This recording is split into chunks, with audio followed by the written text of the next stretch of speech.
Japan.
Money.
Japan.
money.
Japan.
Money.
Japan.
Money.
I think it's mostly just about trying to get value out of the uphold tradition when you can.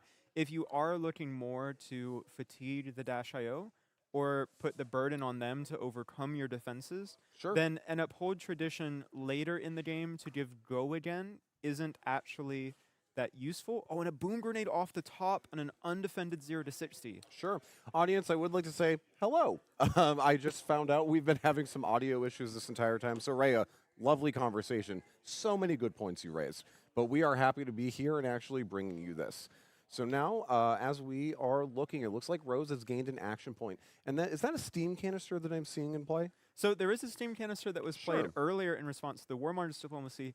That's going to come in later in this game as just a free resource whenever you want it. Kind of like a mini Teklo core. Actually, with the steam canister, for those that are unaware, because I'm having a hard time, you're thinking of the other one, the fuel injector, which does get run in this deck as well. So what steam canister is actually going to do is allow you to put the item on the bottom of your deck and put a steam counter on something you control with Crank. So you are battling fatigue, and you are actually letting your penetration script stay around even longer with that item. I've heard that giving +1 to every attack for extra turns is pretty good. Oh, it's amazing, especially when you have two of them. She had two out yesterday that stuck around for so long. Alternatively, can keep a boom grenade alive for an extra turn, which is huge. Can always be valuable. Yeah. All right, and we are seeing... Is this a double Teklo core that just got played? I think it is. There is now a steam canister, a boom grenade, and not one but two Teklo cores on the battlefield.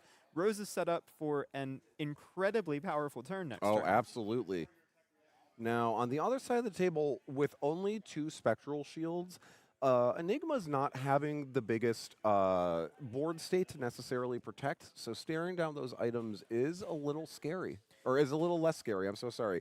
I'm struggling to see. I think they are Teklo cores. I'm just having a hard time with the glare. Yeah, that is... it's the cold foiling on those Teklo cores that makes them so difficult to read. Very fancy. Actually, Rose is using a new cold foil pistol as well she got from our prize wall. Oh, really? Yes, they were going to turn it into a button for me, but I said no, and it went to a rightful owner. Better the Light of Soul than the Symbiosis shot, perhaps. I'm still having a hard time thinking about that one.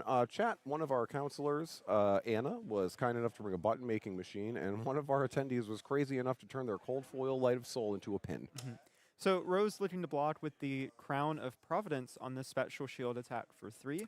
So really wanting to fix the hand. If you have opportunity to have a 5-card hand and four free resources, you kind of want that hand to be perfect because, you know, Ben is at 32 and really could be at 0 after this turn if he's not careful. I don't think we've seen any go into the graveyard yet. However, when you have that type of setup, you can have a double max velocity turn if you have a red backup protocol very easily, which is scary. So the steam canister, like we mentioned earlier, is being cashed in to put a counter on the boom grenade. This means that the boom grenade will stay alive at the start of this turn because it has steam to remove. Which is smart looking at all the ward that we have. Yes. We may be able to get it over the edge or keep it for later. So every single attack this turn going to have that additional threat of keeping or dealing additional damage on hit. And Rose casually starting with 4 resources in her pitch from this Teklo cores. Unbelievable. We're breaking the Goliath gauntlet. We are going to have an aggressive turn. We are going to make that grenade hit. Leading off with a 0 to 60. Of course, that's not buffed by the Goliath gauntlet, but the next thing on the chain or on the turn will be. But it will be buffed by that boom grenade if it hits. So we are just looking at being locked into bad choices no matter what you pick if you're Enigma. Now, you know what this kind of tells me, though, is that if the Goliath gauntlet is popped before and another boom grenade off the top. Rose is just dominating, seeing the true power of Dash IO. The other thing that we're not mentioning too, every time we're playing those cranked items, Symbiosis Shot is getting another charge. 4 counters already. But what I was going to say, whenever you see Goliath Gauntlet broken at the start of a combat chain, it typically means you care about not breaking the combat chain. Now, That's true as well. You know what Mechanologist card cares about having multiple boosts on one combat chain? Magnetic Shockwave. Magnetic Shockwave or Maximum Velocity. That's true, too. Now, I think with Max Velocity, you can break the combat chain. I do believe you just have to have boosted 3 times in a turn. I'm going to double-check that quick. However, another very potent card that you do not want to break the chain for is the Magnetic Shockwave, which will pull 1 item per boost that you have onto the combat chain. Oh, so Ben potentially sniffing out that he's going to get T-boned on this turn if there is a Magnetic Shockwave involved, and so saying, you know what, let's at least get a clean block with this Traverse on the Symbiosis shot, get the Chi out of deck, and not sacrifice any board state yet. Rose really cleverly attacking with the Symbiosis shot in the middle of this combat chain because of the extra action point from that second Boom Grenade, which makes the blocks a little bit awkward and makes it a little bit easier to threaten all of these small Ward 1s that are on the battlefield right now. And more importantly, it's not fatiguing herself by boosting or using any additional cards because you're able to just make use of that action point without having to sacrifice something to your banish zone. Yeah. So trying to get a peek at Rose's hand, I believe I see a Sprocket Rocket, which hits banishing a Plasma Mainline. And I do a Plasma Mainline. There are just some crazy items in this deck. However, Sprocket Rocket is going to get the bonus of having the +1, which is going to come in very handy. You know what's better than 3 red 0 to 60? 4. 6 red 0 to 60. Let's go to 12. Let's see what they give us in the next Bright Light set. Please don't make another All Mechanologist set. I love the class, but don't do it. It's okay. We'll have 0 to 40 in the next Mechanologist set. So, okay, we can count on 4 more because we can't go 0 to 0. So we'll at least have to stop it somewhere. All right, now we're seeing what the Goliath Gauntlet was saved for. Banishing another item. Banishing a Techload Core off of the top. I mean, you can't really complain when you already have 2 in play. And she did know it was there, so at least there was no guesswork. You knew it was going to happen. But if that should make this, I think it's a red throttle I'm looking at. I will say, though, you know, this has been an incredibly offensive turn presented by Rose with Dash.io. Ben hasn't taken any damage. That's true, and that Spectral Shield that he put so much into keeping alive has survived this onslaught for, I believe, 2 turns now. Yeah. Both the Rage Spectre that was played last turn and the second Spectral Shield created when the Waning Vengeance died still alive. Absolutely. Now, I'm trying to get a peek at Ben's hand here. I think I see this round's on me. We know that he has the Chi as well. Blocking with a Warmonger's Diplomacy, but that's it, saying goodbye to the board. Sometimes you just have to be willing to let it go. I understand that feeling. Traverse technically still in the combat chain. Yeah. Thinking about, looks like Rose has 1 card left available in hand, 1 card in arsenal. Of course, already played the item off the top this turn. Another 0 to 60. 1 resource floating. 2 Boom Grenade on hits. 2 Boom Grenade on hits. We know there's a non-block. And there's no board state to hide behind anymore for Ben. Spending the Tunic resource, we're going to put the footsteps in front of it, preserve the life total just a little bit while we can. And then looks like a hold the line, going to cover up the rest of that 0 to 60. Just really trying to dodge not 1, but 2 Boom Grenades that are on the battlefield right now, threatening at least 4 additional damage if anything else hits this turn. Absolutely. And, you know, being able to just make those Boom Grenades go poof and go to the graveyard does feel like a good expenditure of all the cards that were used to block it. In terms of your board state, I think I saw Rage Spectre and 2 Spectral Shields, so it wasn't necessarily the biggest detriment to lose them as well. And looks like this gigantic turn, this ninja-worthy Mechanologist turn, going to be capped off with a second Symbiosis shot. Oh, but the Soup Up afterwards to end the chain. Soup Up is a card that we did see yesterday as well, and not an inclusion in many of my Mechanologist decks. Just for everybody, what do we see? Gosh, so Chi pitched to play Miragai, but it's just purely defensive. It's going to cover up that Soup Up, deny the go again, deny the on-hit, deny the Boom Grenade triggers. But that's it as far as that Miragai goes. It's just blocking 4, not exactly what you want to be doing with the most powerful card in your deck. I don't think I have ever yet played just a defensive Miragai in that context, so you have to assume that Ben has a plan in mind. I think that plan is staying alive, to be honest. Checking with our life totals, too. Both players seem to be in a pretty good state. Ben's down to 30.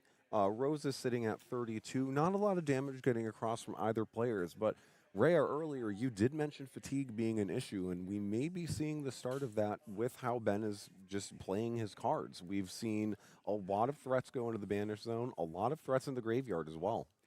Yeah, and so Rose had all of the setup in last turn, that gigantic 5-card hand. Of course, 4 free resources from the last triggers of the Teklo cores that were played 2 turns ago, but only 4 cards to kind of go off with here, banishing the Master Cog that we talked about earlier. Just for anyone who hasn't played with this card, it is a yellow fabled resource gem that when you pitch it, you can put a steam counter on an item with crank, which is very powerful. But kind of awkwardly, Rose having to play a Boom Grenade from hand on this turn.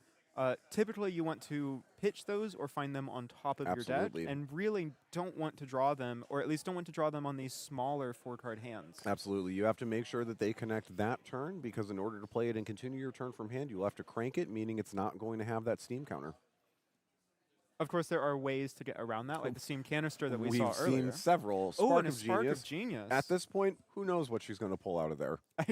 Absolutely. It's like an issue of Popular Mechanics, which I don't even know if they make anymore. I'm old. But it's just filled with items.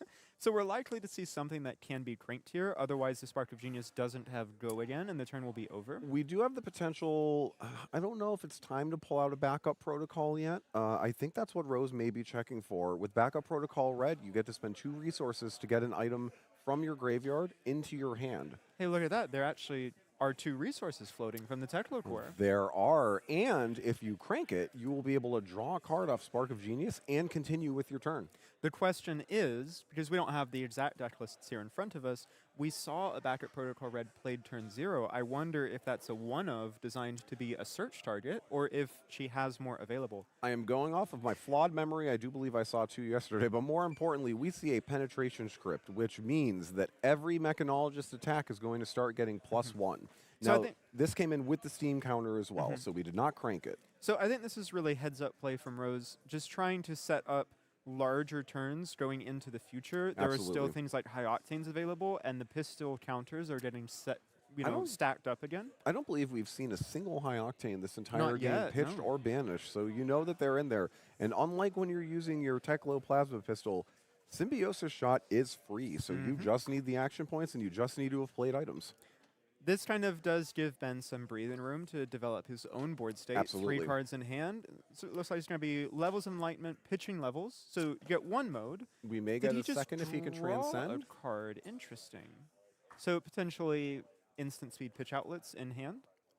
You would think that there has to at least be a way to transcend, play another blue to get access. Yep, exactly. So we're Waning Vengeance is an instant. And a second drew the second one off the top, blind from the levels of enlightenment. Incredible. Just immediately gaining 6 life like that, saying to Rose, you've got a penetration script, but you know what? I can set up in the other way. Now, but look at that, just on cue, high octane. This is how you want to maybe handle some of that ward. Those pistol shots are going to start adding up, and it does not feel fun to block 2 damage. Now, I see a Sacred Lunar Art in Ben's hand. We know there's at least 1 non-blocking card. Let's see what Rose can do, because those wards sitting on the board are going to be pretty painful next turn. It is interesting, though, because the Phantasmal Footsteps is a pitch outlet, and Waning Vengeance has a trigger whenever it's destroyed. If you've pitched a blue, make a Spectral Shield.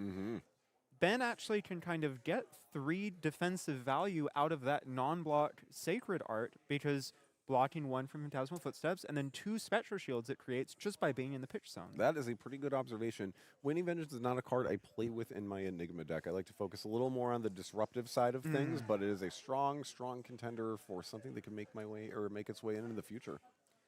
So it looks like Rose does have a backup protocol red in hand, like we mentioned. Okay, that not where you necessarily want to see it, especially on a turn like this, but with an item or with an equipment and a backup protocol blue as well. I wonder if the blue is to fetch.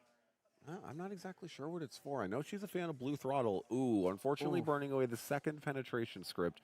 However, she did know what was happening, so I'm sure that she has a plan. So Zipper hit off the top to start this turn, going up to 2 action points, thanks to the high octane. So those are going to, that's so far 4 free damage that Rose is going to be able to let loose. Interesting. So pitching a Chi-less Mirror Guy, are we going to see a Transcend now? Oh, a Restless Coalescence. Okay, and we pitched the Sacred Lunar Art, unfortunately, so we're not going to be able to play that this turn. So Restless Coalescence going to take 1 counter from the Mirror Guy. So Mirror Guy is warding 1 currently, but Restless Coalescence can turn that counter into a Spectral Shield to cover individual breakpoints a little easier. This also has importantly put a blue in the pitch zone, so there are those Waning Vengeance triggers for the rest of the turn. So Ben is at least keeping some board state because he's going to have new things created by the ones that get destroyed. Rose thinking about an item off the top, or if a boost is the next best thing for the turn. Of course, 2 action points. You can always chip in with the Symbiosis shot. Some free damage, absolutely. And Ben has taken a lot of cards out of his hand, so we will likely see it connect with at least some of the Foundry Heart. So now we have more resources. We've gone up to 3. Still digging for items on top of the deck, I think. Still 2 cards in hand. But kind of the pick of the litter now with the red backer protocol in hand and 3 resources floating can get really just any attack you want out of your graveyard. And I think she's going to get the 0 to 60.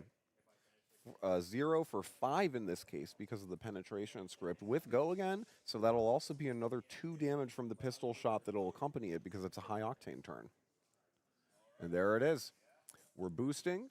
We're getting another pistol counter. I believe that'll bring it to the full 6. We're getting another action point. So I would not be happy staring down this board state. Yes, going to not be very many counters on Symbiosis Shot by the time this turn is over. 5 currently. Of course, the maximum is 6. So it's time to spend them now before you stop getting value from additional items being played. And I still have a little trauma from just hearing the little clinks of those gears after playing against Rose so many times.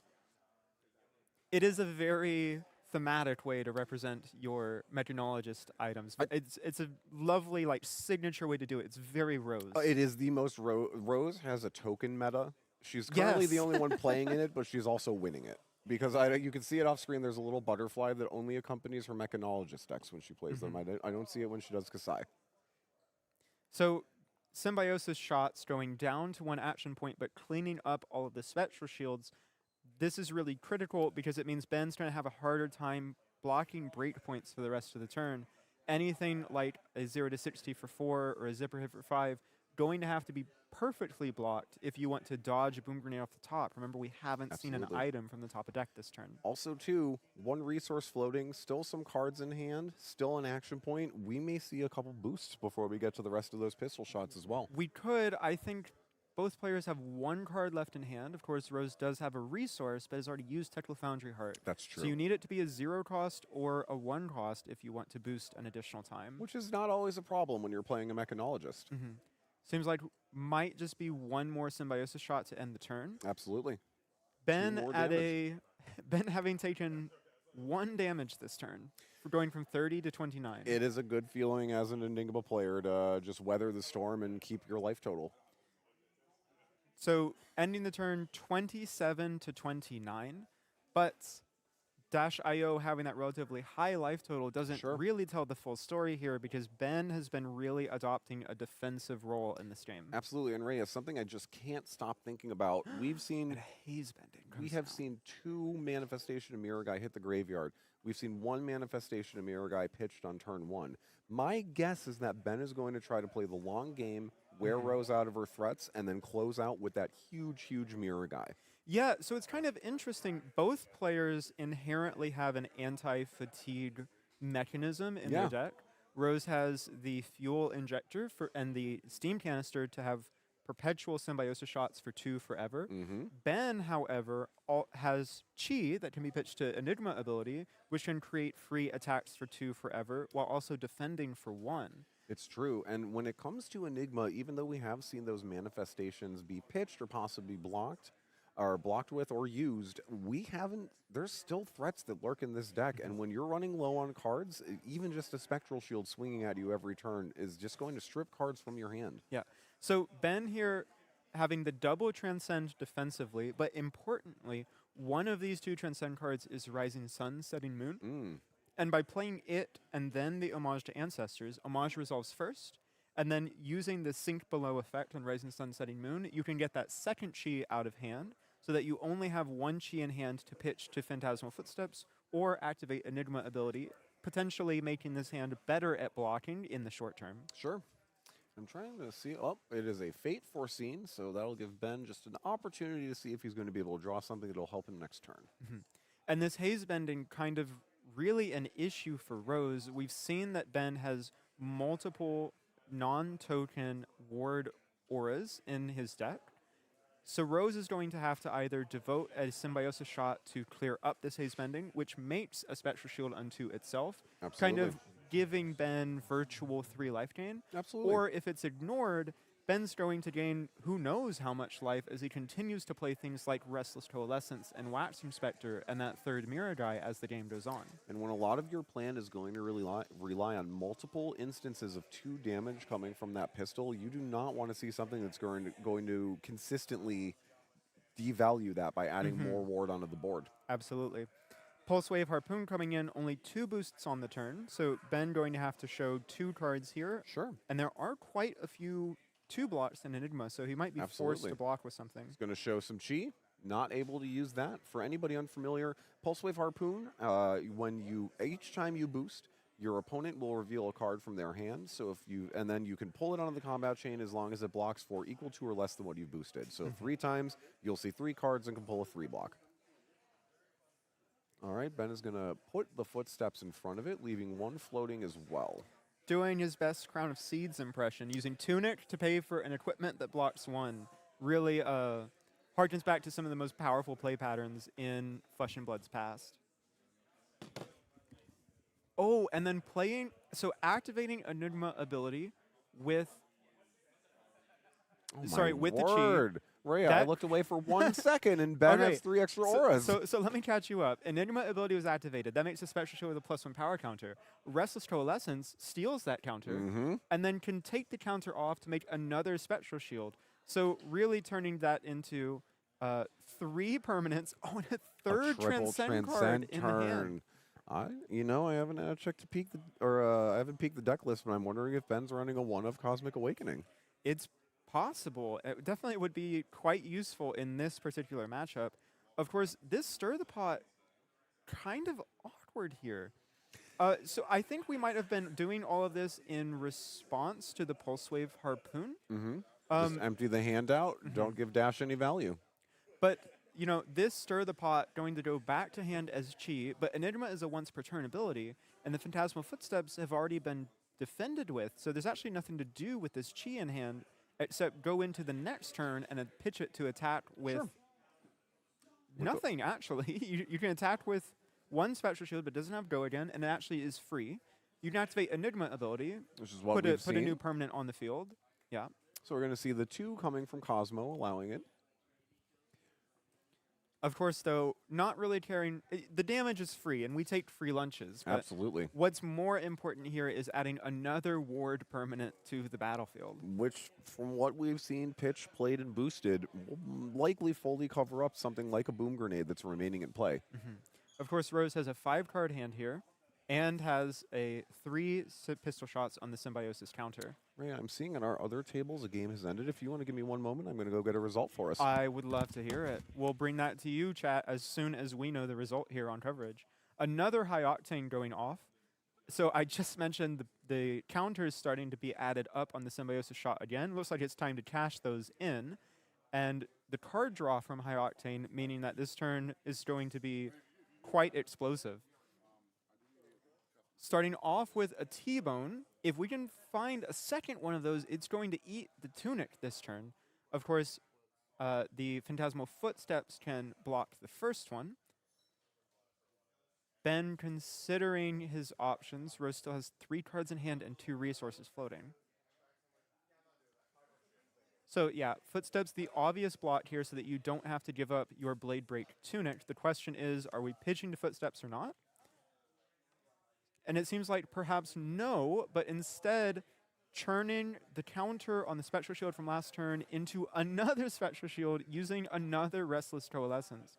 Really getting the value out of these Restless Coalescence, being able to convert counters into more defensive options. And there it is, the second T-Bone. Goodbye, Fiendel's Spring Tunic. Now, Rose Rhea, has found a way to clear it off of the board. I looked away for 3 seconds, and there's 100 Spectral Shields. So, again, it's just the tradition keeping up.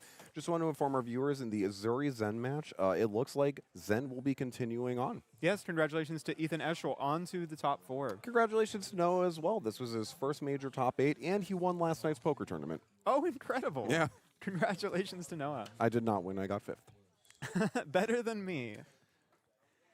So yes, 4 Spectral Shields on the board, just showing the power of that haze bending, like I mentioned earlier, that Restless Coalescence. Absolutely. And getting an additional free life gain. I'm wondering if Ben's plan, we've shuffled our deck. We know the Sacred Lunar Art is in there. We have a bunch of Spectral Shields. It would be really great to play that and transcend off of it. And I just want to point out, Ben is at 28 life. Rose's deck is getting really thin, or we're starting to get there at least. And we have not seen a lot of D reactions out of Ben. There can still be a lot lurking in that deck that's going to cover up those threats that are dwindling. Yeah. So Backup Protocol fetching a 0 to 60, just getting the most resource efficient boost attack in the deck. Now, Rhea, have we seen any? Is Rose running maximum velocity? I haven't seen one. I don't know that there are any in her deck. I feel like we would have seen it by now. I feel like in some way we would have at least seen one go somewhere. So who knows what her endgame plan can be as well. I do actually think that has been kind of a recent trend among Dash.io decks, is to cut the more high-roll flashy cards like Maximum Velocity and Tome of Fyendal and focus instead on just very consistent boosting with cheap attacks so that it makes things really difficult for your opponent to block out every single turn. Now, it looks like we have lost that. Oh, I can't even remember. Steam canister. Thank you. Now, that is one of the enablers of the anti-fatigue strategy, so it is unfortunate that we had to boost that away. There are still other options, of course, if there is a second steam canister, if there is a fuel injector. But, those anti-fatigue items really only work if you're walking your opponent down to a low life total to begin with. That is true as well.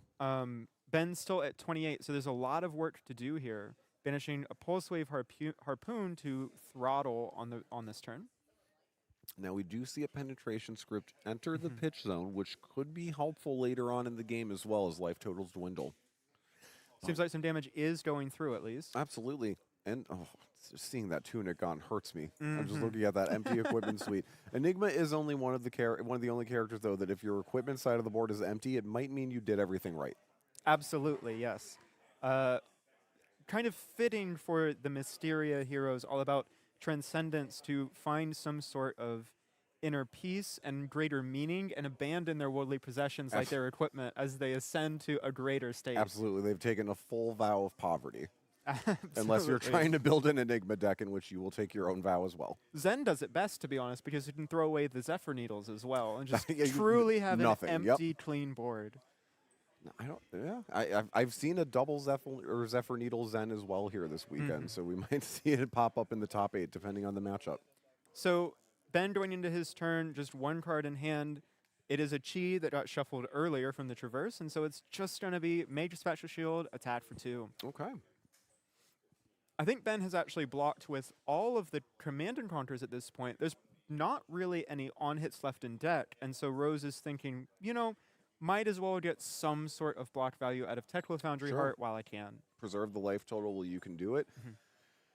And again, I'm definitely seeing a much larger stack on Ben's side of the table that we know is chock full of threats. This is a heist, so we can maybe get an item out of that banish zone. And importantly, I see several cards in Ben's hand that don't block. I think at the very least that's a preserved tradition. And heist is a rare on hit for a mechanologist. And a mirror guy. Yeah.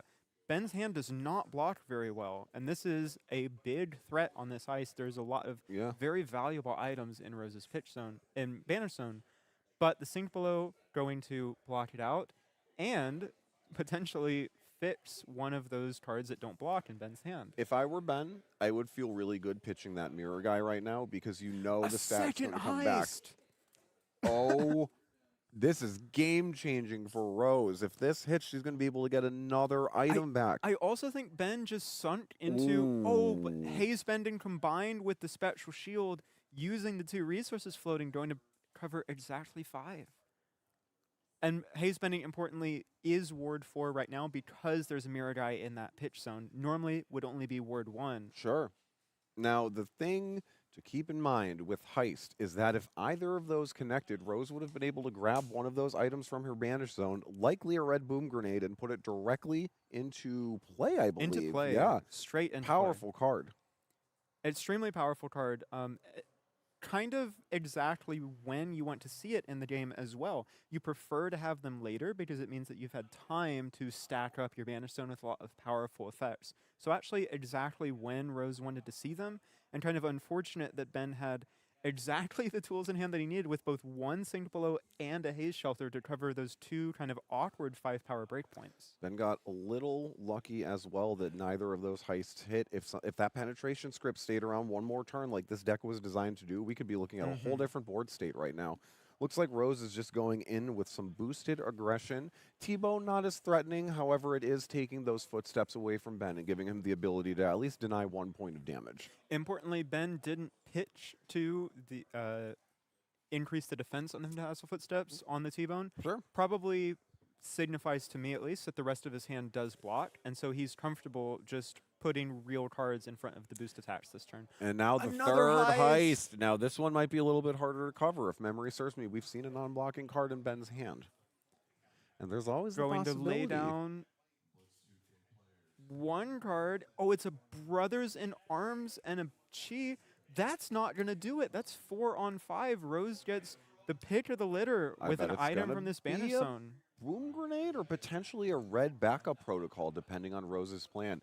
Now, Rhea, if my eyes aren't playing tricks on me, I do believe we're going to have another one of our top 8 matches to report here in a moment. So I'm going to keep my eye on that for you. Incredible.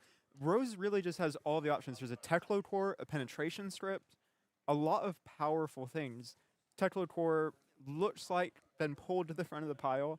Really just kind of gives you a free yellow worth of pitch for the next 2 turns. Potentially set up something really large to overcome the last of Ben's defenses before that deck runs out and you can't boost anymore. This could be a game-deciding item that is picked here by Rose as well. She is putting plenty of thought into this, and since this is a top 8 match, she has all the time in the world she would like to think about it. Looks like the choice is going to be penetration script.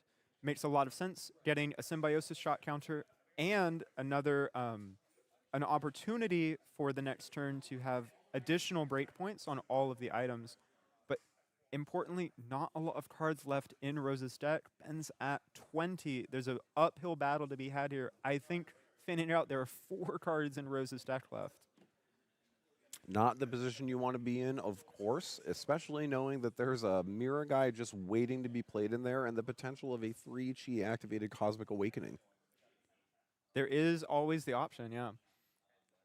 Oh, and it looks like with 4 cards left in deck, Rose has a Boom Grenade in hand, exactly where you don't want to see it. But even with the Boom Grenade in hand and the cards in deck, it's going to be hard. Oh, Double a penetration script. Okay, we're making some progress on Rose's side of the table. Is it just going to be past the turn after that? Interesting. So Rose saying, listen, I don't have a lot of time to set up the rest of this game, so it's got to be right now. Let's go +2 to every attack this turn. It's like and we are seeing now some anti-fatigue strategy being set up. Maybe so there was a second steam canister, yes. So Rose, with this steam canister, as long as it's not boosted, can't be fatigued, which is going to put the burden on Ben to try to find an offense that overcomes Rose's 7-life lead before he gets whittled down by endless symbiosis shots. Now, Ray, I do have to report in our match between Brendan and Zachary, which was Zen versus New, both of our Zens are still at 100% conversion rate, so they are both making it into the semifinals. Interesting. That's kind of scary, to be honest, because the Assassins traditionally are one of the counters to Zen, the ninja. Prism. I am also reporting that one of our Dash.io players was eliminated by our currently undefeated Eliza on her aggressive Prism list. Incredible. So Prism onto the top 4, going to be playing against Zen. And then the winner of this match that we're watching on coverage right now will also be playing against Zen in the top 4. 3 cards left in Rose's deck. Things are looking grim. It is looking a little bit grim, even if you have that built-in fatigue strategy, even if you have your anti-fatigue strategy that you're trying to play towards. We know there is one Mirror Guy lurking in that deck, and that is just not what you want to see. Ben can just hold on until he... Warmonger's Diplomacy. This might give Ben the opportunity to transcend as well. It could, but really important. And Rose putting the steam canister face up into the deck because it's the only thing. And getting to play it as an instant and then put it back again. Keeping the penetration strips alive. And can allow her to find a steam canister. And can allow her one more boost this game if she wants to banish that steam canister. This is some pretty smart play from Rose on her side of the table in terms of dealing with this type of deck. She has put herself in a position where she at least is not out of the fight. It also means that the boom grenade that she just pitched will be in her deck going into her turn, which can be boosted or played off the top. And in terms of boostable cards left, I'm not sure I can fully see what's going on with Rose's hand right now. Kind of unclear, but that just makes it all the more tense, all the more exciting. So players voting for war or peace on Warmonger's Diplomacy, I have to imagine it's war on Rose's side. Unclear what Ben chose. But that means that we have 2 boosts available. Penetration scripts tick down, but they're going to be alive for this turn. So we have 2 penetration scripts. We know that we have a boom grenade to the deck as well. There's still a little bit of fight left in Rose's hand, but Ben is probably just going to patiently wait until those threats dwindle a bit and then slam down Mirror Guy to end the game. Yeah, likely so, likely so. A Mirror Guy left unchecked versus Symbiosis Shot for 2, going to end the game quite quickly. Absolutely. Looks like we are just firing the Symbiosis Shot. I believe this is the last action point of her turn, or is she going to get another shot in? Playing the steam canister off of the top, it's not a crankable item, so this probably is the last attack for the turn, or the only attack for the turn. Ben putting a lot of thought in a life total where you don't necessarily want to let 2 damage leak through. Okay, so just drawing the steam canister, Warmonger's Diplomacy means you can't attack and play a non-attack. Leaves 1 card in deck. We know it's a boom grenade. We do. She knows it's a boom grenade, also because she can look at it. And importantly, that boom grenade can be cranked from, I would say, the top of the deck, but it just is the deck. The deck, yes. It could just be cranked from the deck at this point. Ooh, okay. So a first Tenet of Chi Wind going to go again to Ben's next blue card this turn. Importantly, that means he chose Peace on the Warmonger's Diplomacy because this is a non-attack action. So we might see that 3rd Command and Conquer. And Oh. that a Miraging Metamorph.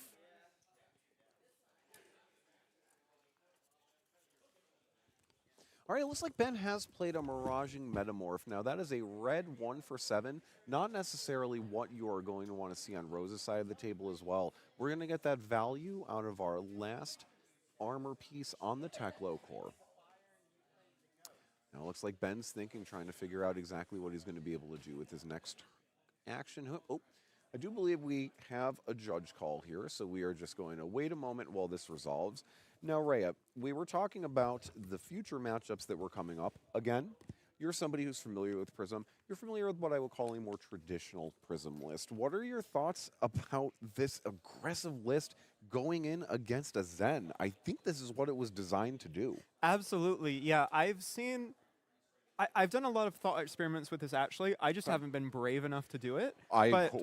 There's a really strong argument considering that, Guardian has really been underrepresented in the the Mistveil meta. True. Brutes also, if you can dodge KO, Rhinar, not very popular right now. Leviah having some fringe success, but not kind of one of the top meta decks unless you're at Camp Greentree. Of course. It kind of makes sense to say, you know what, there's not actually matchups where I need the Vestige plan. And that means when I get 12 sideboard slots back that I'm not devoting to this hybrid plan, you can have some really powerful offensive Rapture-based Herald cards in your deck. All right, this was a pretty easy judge call to resolve. Rhea, we just corrected the misplay and continued with our turn. I don't feel like there was any malicious intent here. It's been a long weekend for all of us, and tensions and stakes are high. Yeah. Boom grenade out. Boom grenade out, going to be not cranked, it looks like. They came from hand, but we are loading up that Symbiosis Shot. We are putting ourselves in a position to keep recycling that item to keep firing.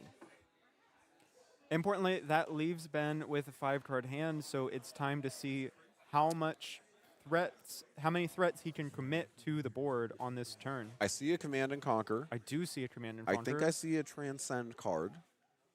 Is that a Shimmers of Silver? I think it is. I'd be feeling pretty okay about this if I were Ben. You know, Shimmers of Silver with Go again from First Tendency Wind, pretty useful. It's like a Mage Master boots on an attack. It's perfect. It is like a Mage Master. It's like the new Illusionist boots that are coming as well that could let us play one at instant speed. I've seen that somewhere before. Oh, and the handshake. Yeah, just kind of admitting Rose can technically keep attacking, but probably not going to be able to provide an offense compared to the threats left in Ben's deck. So congratulations to Ben, and also valiant attempt by Rose. There was some incredible plays that game. Amazing play on Rose's side of the table. Now, it is correct. We did see a concession from Rose.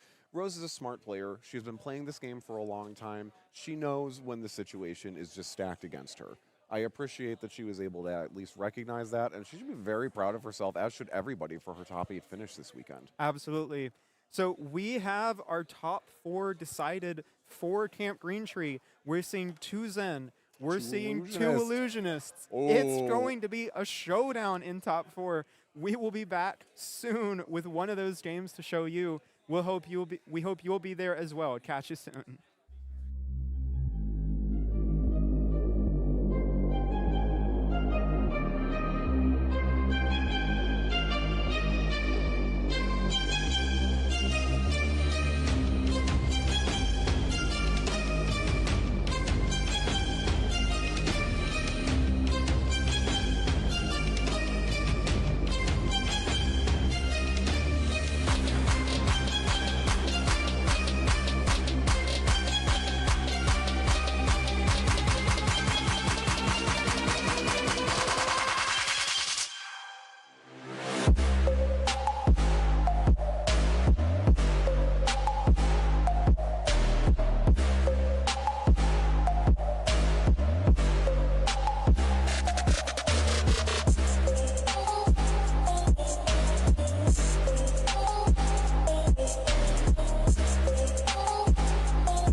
Hello and welcome back to the top 4 of Camp Greentree, a $5,000 CC Flesh and Blood tournament. I'm Rhea. I'm joined by Craig for this wonderful game.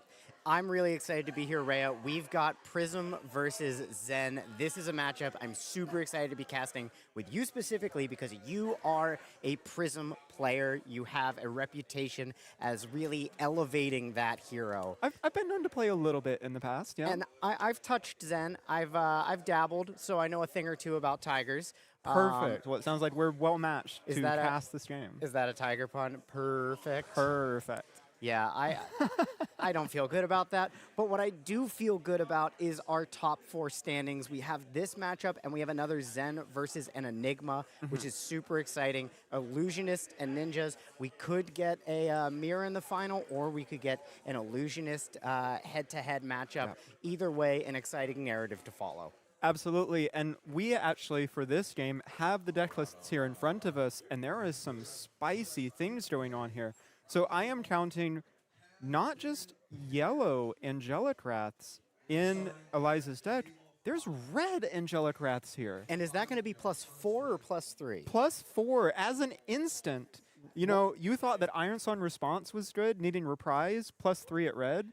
Angelic Wrath, you ain't seen nothing like it yet. Well, I know exactly what that's going to hop right over, and that's going to be the red Flick Flax that we're running in this Zen list. It's the perfect counter to when we see one of those.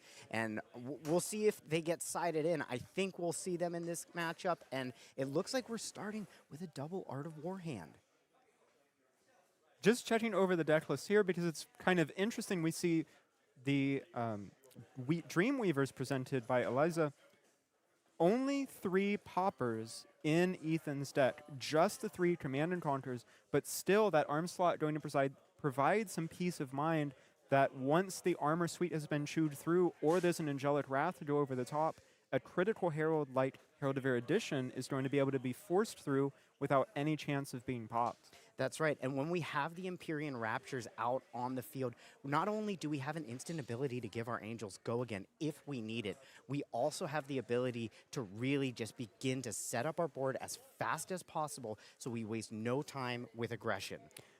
Ethan also opting to present the Zephyr Needles here. Can be a bit of a gamble if the Prism is playing more on the Vestige defensive aura setup plan. They're quite happy to take turns off, popping the needles by defending with Heralds. But when you have the mind call or the read that your opponent is trying to play very aggressively with Empyrean Rapture, really don't want to block with your Heralds. You want to be attacking with them. So going to get some free value from just one resource to go again repeatedly in this game. And speaking of value, we're already starting off with the Figment of Erudition on the field. This, of course, being one of Prism's most nasty angels. And on the Zen player side, we do have the Tiger Stripe Shuko, which will allow us to present unpreventable damage and clear the board of those angels all at once if we are able to get a hit. Now, usually, Rhea, I do bring in a Kakura here to get the buff on the angels, but like you said, it looks like we're just going to present a wide enough chain that those angels go away by going right for the face. So a ponder being made when the Figment of Erudition enters the battlefield, and immediately starting off with a really nasty Herald in terms of on-hits. One of the few on-hits that Zen cares about, actually. Herald of Judgment saying, you can't play cards from your banish zone if I hit.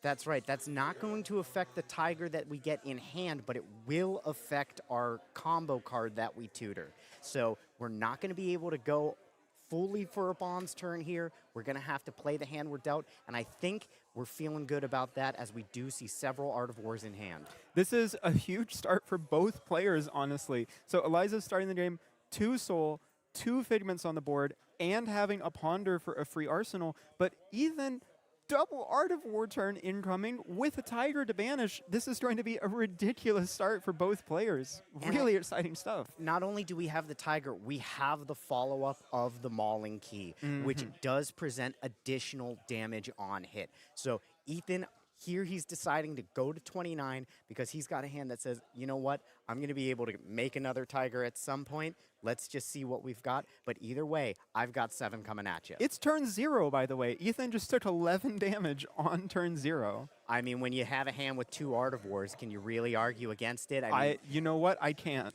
Opting to give those boots just to have fuel for them, that's another thing we expect Zen players to be doing. Sometimes we wait until we have that traverse online, but here we're just saying, no, we have the fuel now. Let's go for it. So we do see Bologna awakened there off of the Empyrean Rapture. First one's free on the turn. And also the beautiful Team Poland Courage token next to Bologna, which is what you see right there on the middle of the screen. Yes, and we do have the classic Prism Marvel Suite here. We have the Herald of... Now this is... Herald of Judgment was hit last you turn. said. So this is going to buff other angels. Yes. So Art of War starting off banishing the Tiger, kind of free off of this Rite of Reprisal, as it so famously has been known as. Draws 2 cards, starting with a Zephyr Needle, though, trying to break through the Ward 4 before any real attacks are committed on the turn. And I do see a Spinning Wheel Kick, which we already will have the resources to pay for. So that's already coming in for 5 after this. Now, you said you've played a little bit of Zen. I don't think we see another blue card in hand. Are you suspecting that we're going to see double Art of War here? Or do you think maybe it's held back for Arsenal and trying to set up a second large turn? Well, it'll be interesting to see what we do with this Enlightened Strike, right? Because you can certainly choose to use that as your fuel while you have a Tiger combo, you have the Spinning Wheel Kick. If you can draw into 2 blues, maybe you can transcend. But if not, then you're just left with resources in hand, and you might want to just be able to present 9 from an Art of War. So transcending actually kind of disadvantageous here because the card that you fetch off Zen couldn't be banished, right? Or it couldn't be played the from effect banished. of the Herald of Judgment. So we're just choosing to come in for 5 here, followed up with the 9, and it looks like we're going to be arsenaling, I believe, the second Art of War. Yeah. So importantly, that Zephyr Needle did eat through the Ward 4, only gaining 2 life from that free Rapture trigger. And then getting some damage through Prism, going all the way down to 19 after that turn 1 Art of War. But it's time for the crackback. 5-card hand. Let's see what the damage is, starting off with a red Herald of Protection. And that 8 coming off of the Courage token, that is just huge in a matchup like this. I mean, we've already seen Ethan go down to 29. We're looking at some serious damage here, going to 21 and allowing our opponent to get another Figment and a Spectral Shield. So a lot of options in terms of what can be fetched from the deck at this point. We don't know if there's any Figments in Eliza's hand. Obviously, you can't get one if you have it not in your deck. But Protection to generate another Spectral Shield, Ravages to deal an Arcane, perhaps even Rebirth. Yeah, and Protection it looks like. Trying to gain as much life as possible, already at 19. The question will be, what is the follow-up on this turn? There's already 3 cards in hand. I would be surprised to see Soraya try to draw additional cards in this turn. But there is 2 soul available, and it's pretty clear Ethan doesn't want to block. So there might be something like Awakening Aegis, the Archangel of Protection, generating 2 more Spectral Shields, and really trying to gain as much life as possible on this turn. And I think Elizabeth might have to do that because I do see an Ancestral Harmony in Ethan's hand. And that, with the Art of War, is going to give +2 to combo cards, and even non-combo cards are going to be getting the buff. So we might just see one of Zen's extremely powerful turns without even needing to have Traverse online. Yeah, so Aegis is going to be awakened. The question is, are we going to see an attack trigger to make even more Spectral Shields? Pitching one of those Angelic Wraths that we talked about earlier. We are attacking. I'm not seeing that we've triggered. I think we're just saying, you know what, we're going to keep these cards in Soul because when it's time, I want to have Erudition online. Oh, and ending the turn on a War-tuned Herald, just continuing the onslaught. This is absolute haymakers being thrown back and forth here. What an incredible Herald. Just the ability to come in for 1 resource for 7. I mean, that is the kind of play you want to see here. It might not have the on-hit of make a Spectral Shield or deal with damage, but that doesn't matter as much when your Figments are the on-hit. They're the ones generating extra value, and we'll see what we get here. Perhaps Ravages just to tick down a little bit more. I mean, already at 9. Yeah, Ethan is down to 9 life and doesn't have any Chi in deck. This is huge. It means that Traverse isn't online yet, and we're going to have to really draw into something powerful here. Also, Halo of Illumination still available to Eliza. There's an opportunity to sort of quote-unquote counterspell this Art of Wars +1 on the turn if the Halo is cracked and Figment of Triumph is gotten to give all attack action cards -1 this turn. It looks like we're banishing a... I believe that was Aspect of Tiger Body. Aspect of Tiger Body, and we've pitched our Harmony. So we're saying we're not sure if we want to go with what's off the top. We have 100 wins in hand. Looks like we may have Chi there. No, 100 wins, Bonds of Ancestry. I think we see 2 bonds there.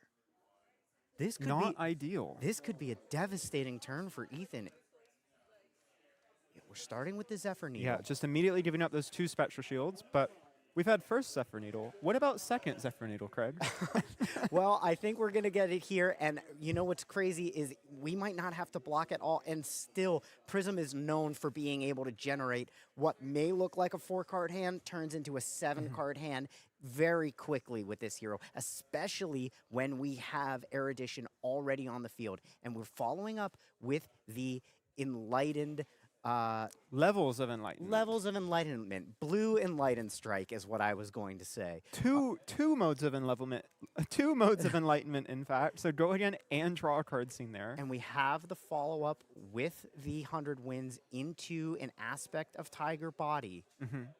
So that is going to combo Make a Tiger because the 100 wins red into the red Aspect of Tiger Body. And it looks like this one may... This one's going to receive the buff from Art of War, but not from the Tiger Stripe Shuko. Yeah, somehow we are 1, 2, 3, 4, 5, 6 chain links into the turn, and that Tiger is the first small attack with power 2 or less. Missing the Shuko on this turn, but importantly, getting to Arsenal a Bonds of Ancestry. The question is Ethan going to live to be able to play it?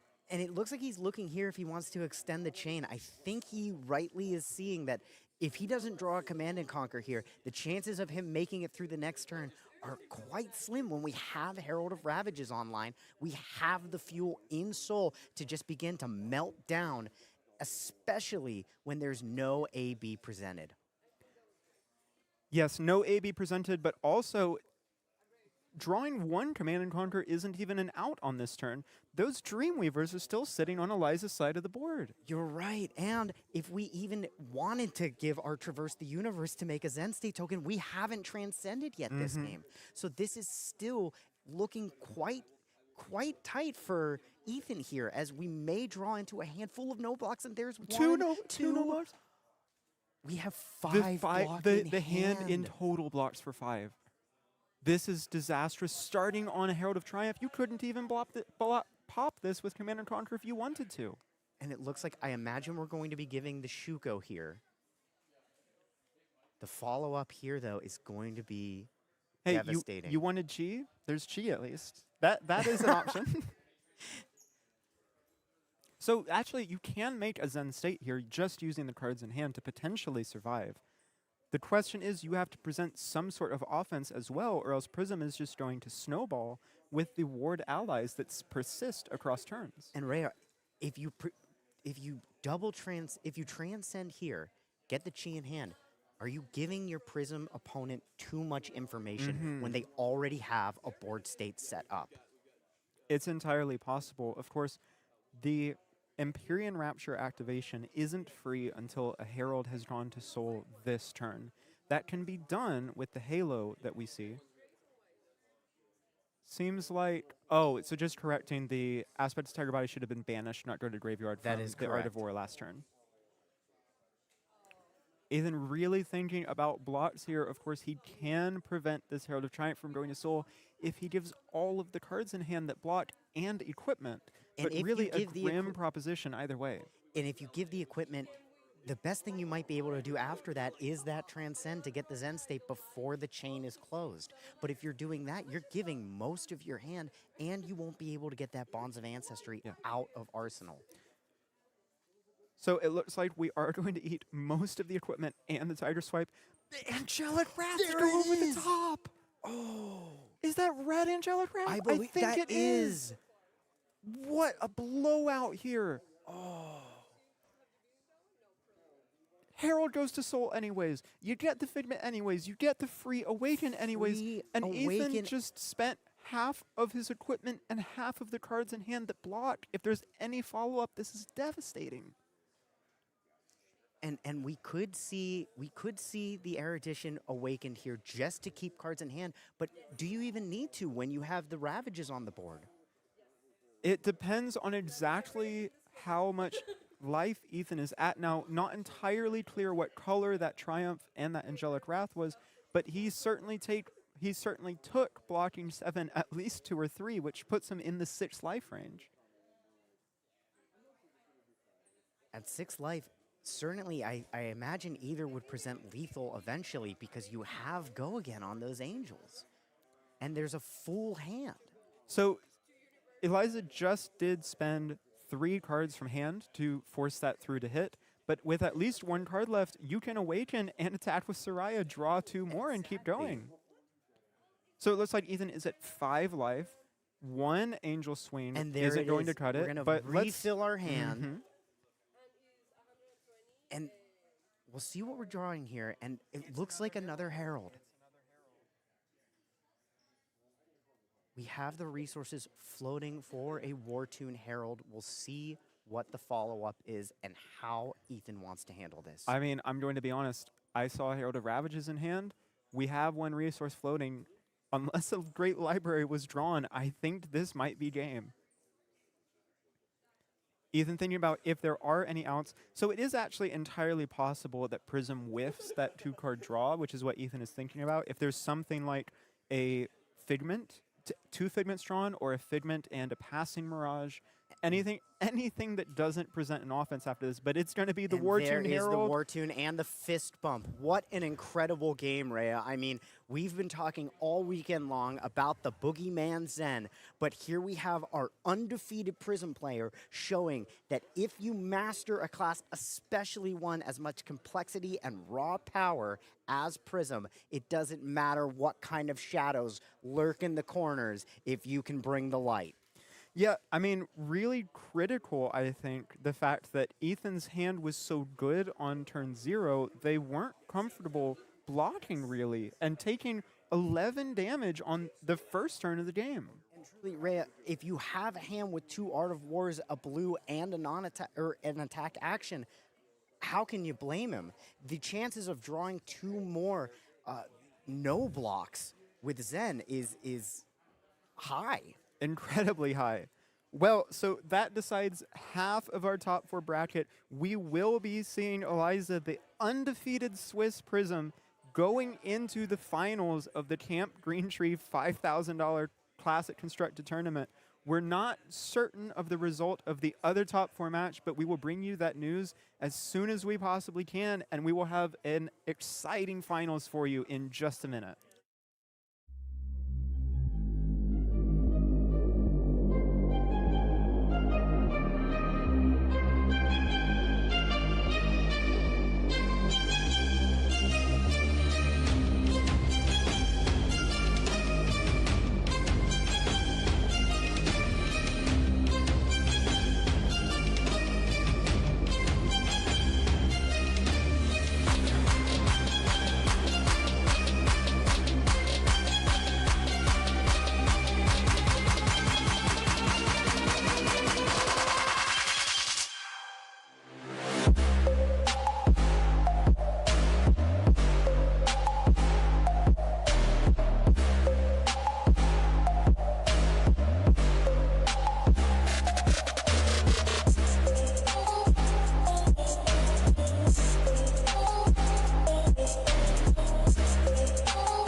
Hello and welcome back to the final game of the Camp Greentree $5,000 Classic Constructed Tournament. Once again, I am Rhea, joined once again by Craig. Hi there, guys. It looks like we're going to run this one back. Elizabeth liked this one so much, she said, let's get another round on that. And we do have, in this Zen's list, this round's on me. We'll see if we get to see that in this game or if that's going to be sided out. So really an interesting story here in this final game. Elizabeth and Brendan, both friends, they test together. They actually have probably played this exact matchup many times before. Well, they're friends for now, but we'll see if it ends in good faith as we head into our final round at Camp Greentree. Yeah. We've all had a great time here. We've all had fun. I think that this is sort of the culmination of one of maybe my favorite weekends in Flush and Blood ever. It's been such a wonderful time hanging out, getting to cast with you, getting to play side events and do fun camp activities. And now we're going to move into the game here shortly. What do we see in the lists that is a little bit different for Brendan? So there's one really major thing in Brendan's list. In Ethan's top 4 list, we saw just 3 poppers, just the 3 Command and Conquers.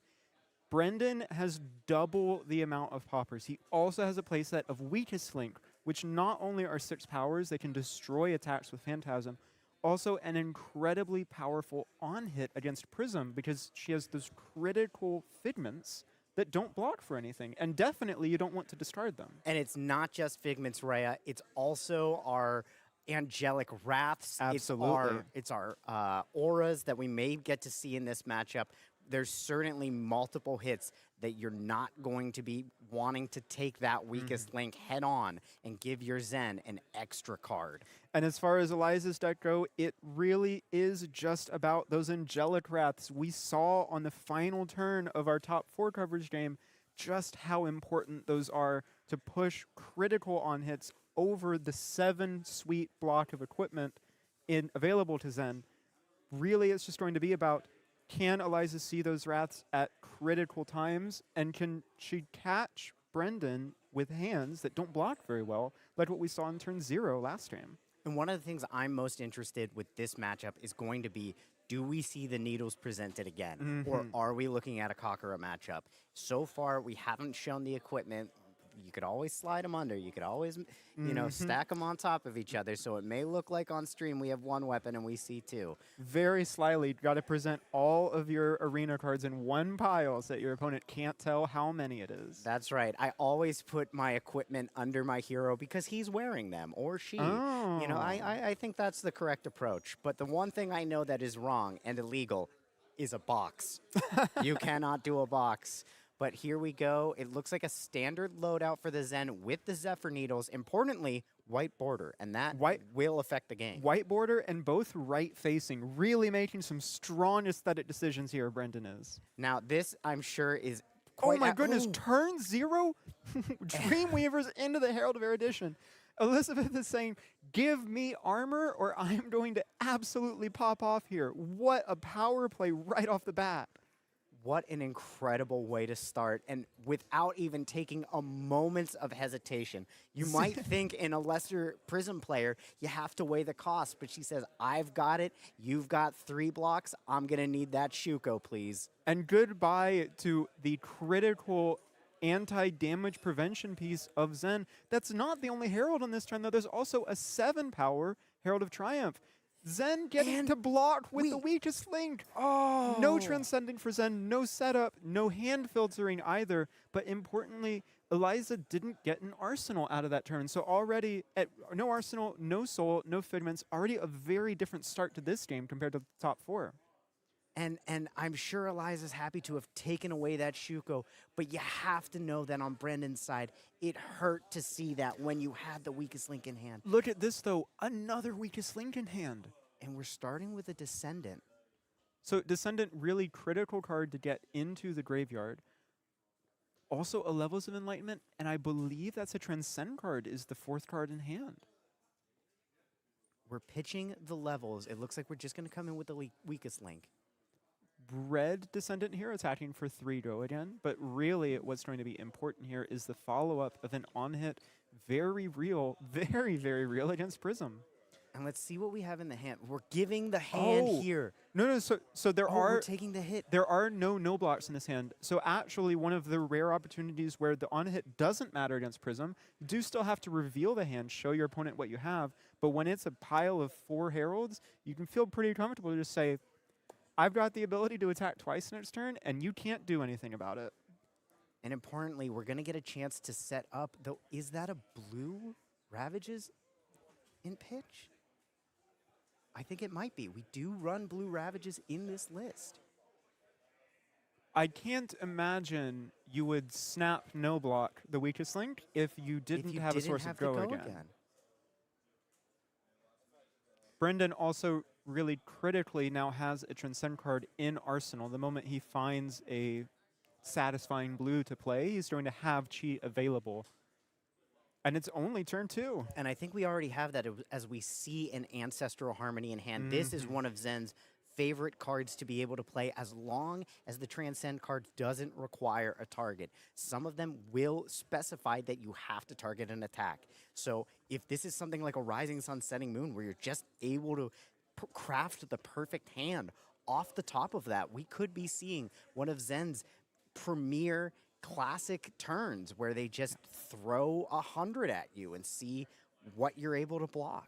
And with Eliza already at 23, I don't know about you, my math is that 100 would be pretty lethal. Well, it depends if you have any 25 blocks in hand. Last I checked, they don't go quite that high, but who knows what will happen in Guardian Set Mastery. And here we have... another perfectly timed Herald of Judgment. So we just talked about transcending and using the Chi to fetch a card with Zen. You can't do that if you can't play cards from Banished, which is exactly what Herald of Judgment threatens. Rhea, do you know where Ancestral Harmony puts your cards? Where does it put them? In Banished Zone, because Zen is a Shadow Ninja. But no, this is a huge on-hit here. And you see this is a huge on-hit. You can't comfortably block with Traverse yet because there's not Chi in deck. And we see things like Spinning Wheel Kick in Brendan's hand, That's two a blocks two-block. that don't block very well, yeah. And I doubt we're going to be wanting to give the equipment here before we've transcended, knowing that it's coming up quickly. Even any one of those pieces here has so much value that blocking just isn't going to feel good, especially when the hit isn't going to really matter if you're not able to do anything with that Transcend card this turn. So, I mean, there is still the possibility to take the on-hit, not play from Banished this turn, and have a pretty reasonable turn. You can go things like Spinning Wheel Kick into Descendant, and accumulate, and the triple block and the Herald of Judgment saying, let's play it a little bit more patient, and let's wait until I have a real Zen pop-off turn. Getting a Ponder, an Arsenal from the Ponder, Snap putting it in there, pretty happy with what she saw. And we are going to transcend, hitting another Ancestral Harmony, but we do get to gain a life and turn on our equipment. And that's what we want to see here. You know what? Sometimes getting that first Chi into deck so that you can traverse on the next turn is just the most important thing that you can do. Absolutely, Rhea. Being able to throw an attack there would have been great. It's exactly what you want to see happen, but what you need to see happen is Traverse turning online so that you can throw 6 more block, actually 5 more block here, in order to stay alive and throw back those massive Zen turns. So what's the best get here? You have a resource because of 12 Petal Cassette. Is it just Mauling Chi to combo with the Tiger? Or are you thinking about arsenaling that Tiger at this point? I think it's going to be Mauling Key. We could see something crafty where we use our resource for a needle, but I'm not sure if there's anything that we're really going to get value on when we don't have our Shuko that's going to be able to buff a second attack with power less than 3. So we are going for a Tiger Swipe, which will come in for 5. Oh, yes, because of the Ancestral Harmony, even though it banished a card that can't be played from Banished, still going to give that +1 to all combo cards on the turn. It looks like we're saying that we want to maybe keep 1 resource for a needle. Oh, yes, absolutely. You can fit in an extra needle swing with that 1 resource. Tiger Swipe going to have go again because it's comboing with the Tiger created by Zen. And this second Tiger here won't really matter, so we could just see it thrown in Banish Zone, but I like to throw him just in case. You know, it's kind of crazy that this is essentially the absolute worst case scenario of what could have happened to Zen there, and he still managed to find 7 damage off of that 2-card hand. Absolutely. Even with that on-hit presented, you could have just transcended. I mean, there's so many ways you can get value off that hand. There's an Art of War in hand. There's an Art of War in hand. There's Chi in the deck. Stride of Reprisal and a is Tiger up. Swipe. This is exactly what Brendan wants to see if he wants to stay in the game. Of course, he also has a crazy life lead right now, 34 to Eliza's 16. It's looking quite good for Zen. But when you have it, Rhea, I think you just give your equipment, and we see levels of enlightenment. I believe a spinning wheel kick, Art of War, and Tiger Swipe. But look at this. Eliza is pitching an Arclight Sentinel to attack with a Wartune Herald. Now, there is a soul available already. You can get the second one from the Halo. We've got Figment of Erudition.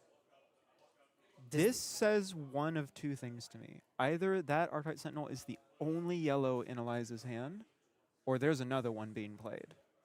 Is it going to be a follow-up with an Arclight Sentinel, or are you just trying to go as wide as you can here? We're going to be able to turn on the activation of Prism for our Herald of Erudition for free from our Empyrean Rapture. And I think you might be right here. Figment of Rebirth lets you rebuy that Herald of Erudition that was blocked out on turn 0. And that card only gets more difficult to block the longer the game goes on. But I do see 5 easy blocks on Brendan's side. Without spending any cards from hand, actually, with the equipment suite, yes. And you could just choose, here to say, I'm not going to let you wait till you have this turn. We're activating Soraya. I think there might be an Arclight Sentinel being played this turn.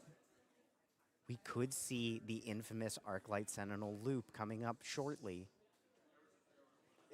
Yeah, I mean, we actually technically have all the pieces here with the ALS presumably in hand, the Soraya Awaken, and the Avalon Figment on the board. Tends to be a little difficult to do when you don't have Vestige of Soul. Oh, yeah, that's correct. You'll have to have blue pitches, and we're running low on those because we do want to run as many yellows as we can. Banish draw, too. I see another Herald of Judgment in that draw. And that would be absolutely devastating.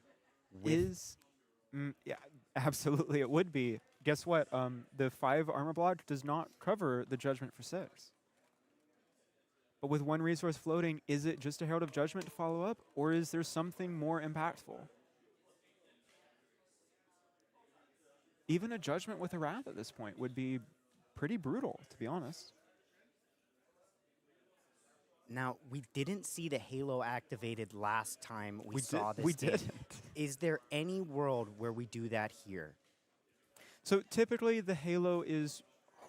And it is an Arclight Sentinel from Arsenal! Oh, 3, 4, 5, 6. Still getting to hold an Arsenal, and Soraya is still alive. You have the Halo to generate soul, draw 2 more cards next turn. What a way to just immediately command all of the tempo in this game. Oh, and Brendan can't be happy about that, as he's going to have to spend his turn just clearing that Arclight Sentinel. I mean, this is exactly the worst position for him to be in on a turn where he has some of his best pieces. Yeah, like literally, you don't want to change the hand composition if you can help it, but you have to attack that Arclight Sentinel or else it's going to stick around. And I mean, pitching a Tiger Swipe in a Tiger deck is never a great feeling, especially when you have the Tiger Pump in hand. It is important to note, though, Brendan going to be able to Arsenal Art of War, critical combo card, so it actually might end up turning into an even more powerful pop-off turn than it would have been on the 4-card hand. Absolutely. And we did not see the equipment committed last turn, and I think Brendan says, I need to do this all at once. Yes. I either win or lose on 1 turn. Going to pass over just to cycle it out of hand and make sure that a critical card can't be rebought by Avalon. And do we go for Judgment or do we go for the Erudition here? So the Judgment actually, I believe, ended up being pitched. Erudition and Arclight Sentinel are both really promising targets, I think. They both do different things at this stage in the game. One of them locks you out. One of them allows Eliza even more explosive turns. And it's saying, no, I do not want to be looped by that Arclight Sentinel. That's a great call. I mean, there's nothing more devastating than losing the game in stasis. So here we have a hand with an Ancestor... Tiger body. Yep. I think very critically, there's a Command and Conquer in this hand, which is a popper. There is a Command and Conquer. So there is a popper available. The Dreamweavers are already gone. There is some insulation that you can crack the Halo of Illumination and go get Figment of Triumph to turn that 6-power popper into a 5-power and negate the Phantasm ability. We also do have a Triumph in hand, it looks like. Yes, which critically is not popped by 6-power attacks. Seems like that's probably the play. Oh, no, pitching instead to crack Halo from the very start. Let's start the turn by drawing 2 cards from Soraya and be able to see where things go from there. Thinking about what's being ensouled, a couple of Heralds in hand that are options. There's Ravages going to Soul, and so we are going to draw a card and search for a Figment here. And you saw that moment of hesitation, so there's always the damage when you break your Halo that you draw the Figment that you would like to search. Seems like that probably didn't happen. Curious to see if it is just a Figment of Triumph anyways, and it is. So there's going to be no popping done in this turn, even though Brendan has a Command and Conquer in hand. That is devastating, Rhea. I am in awe of the expertise here, knowing the exact right moment to say, no, it's not enough for me to send 1 Herald with -1. You get -1 all turn because I'm ready to end it. You're at 23, I'm at 16. Let's flip those numbers around a bit. So the real question is, what's the first attack of the turn? You can draw 2 from Soraya. You can attack with a Herald, of course. Now, Rhea, why can't you attack with your staff? I would argue that all these Doagans, you might as well be. Yeah. And there's the draw 2. We're seeing what's in hand. No, we're not, but the table is. I see a Herald of Protection, some War Tunes. Seems like a very Herald-heavy hand, yeah. Having go again for being the first Herald. The real question is, what got arsenaled last turn? Prism kind of has an interesting dilemma where if it's just a pile of Heralds, she actually can't convert any wider beyond just, quote-unquote, 3 attacks on the turn. And I mean, I certainly am not opposed to throwing 18 each turn, but it is a position that you want to be able to keep that engine going. Make sure you're not burning every card from Soul, because if you do, you're not going to be able to... Angelic Wrath from Arsenal, just like in last game, going over the top of Zen blocking.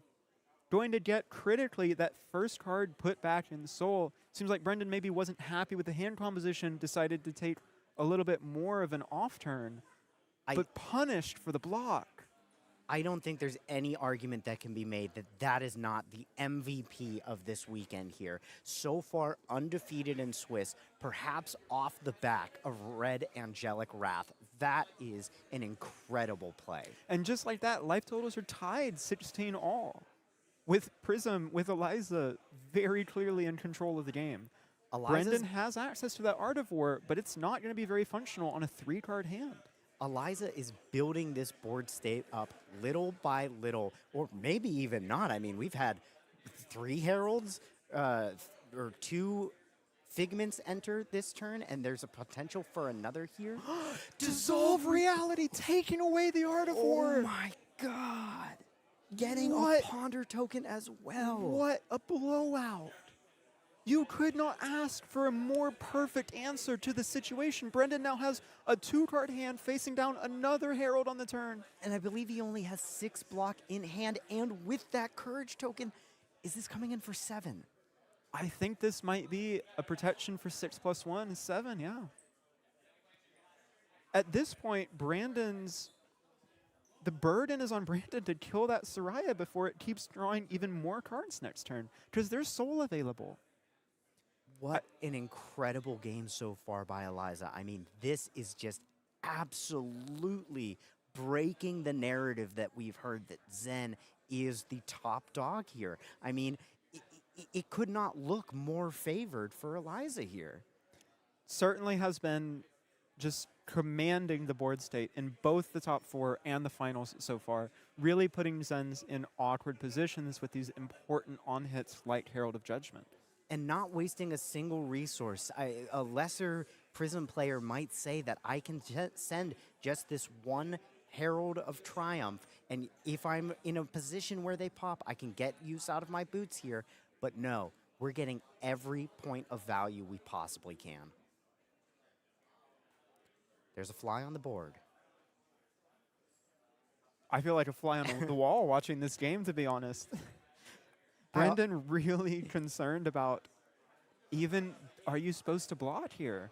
There's not, he's been put between a rock and a hard place. There's not really any good answers. I mean, when you see a board state this full and you don't present any crackback here, you're just allowing them to keep their engine going and steamroll this board. And I don't know if you can allow them to do that. Yes, so this Herald of Protection is representing, even at its floor, a Spectral Shield on the board, a second soul. I'm blocking with the Command and Conquer that wasn't a popper because of the Figment of Triumph earlier on the turn. And it looks like maybe that might have just been for 5. Yeah, it looks like it might have been for, well, 6 after the Courage token. Blue Herald of Protection 5+1. Getting to Ponder from the Dissolve Reality.